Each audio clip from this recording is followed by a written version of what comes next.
आता एक नजर टाकणार आहोत प्रचाराची रणधुमाळीमध्ये।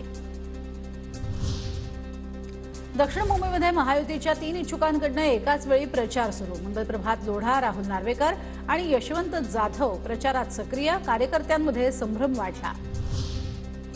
भाजप नेते मंगलप्रभात लोढांनी घेतली राज ठाकरेंची भेट। मंगलप्रभात लोढा दक्षिण मुंबईतून निवडणूक लढवण्यास इच्छुक। मनसेनं महायुतीला पाठिंबा दिल्यानंतर लोढा राज ठाकरेंच्या भेटीला। पुण्यामध्ये रवींद्र धंगेकरांसाठी थेट राहुल गांधी प्रचाराच्या मैदानात। लवकरच राहुल गांधी, प्रियंका गांधी आणि आदित्य ठाकरे यांचा पुण्यामध्ये रोड शो। सुनेत्रा पवार यांची ईद निमित्त बारामतीतल्या मशिदीला भेट। सुनेत्रा पवारांकडून मुस्लिम बांधवांना ईदच्या शुभेच्छा।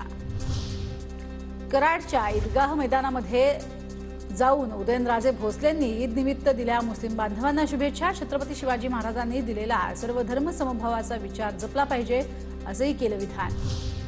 मवियाचे साताऱ्याचे उमेदवार शशिकांत शिंदेंचा प्रचार दौरा सुरू।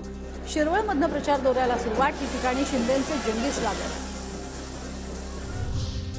महायुतीमध्ये नाशिकसाठी विजय करंजकरांच्या नावाची चर्चा। ठाकरे गटाकडून तिकीट न मिळाल्यानं करंजकर नाराज।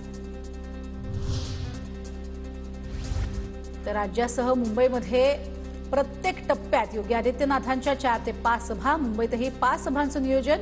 पूर्व विदर्भात योगींच्या 3 सभा पडल्या पार।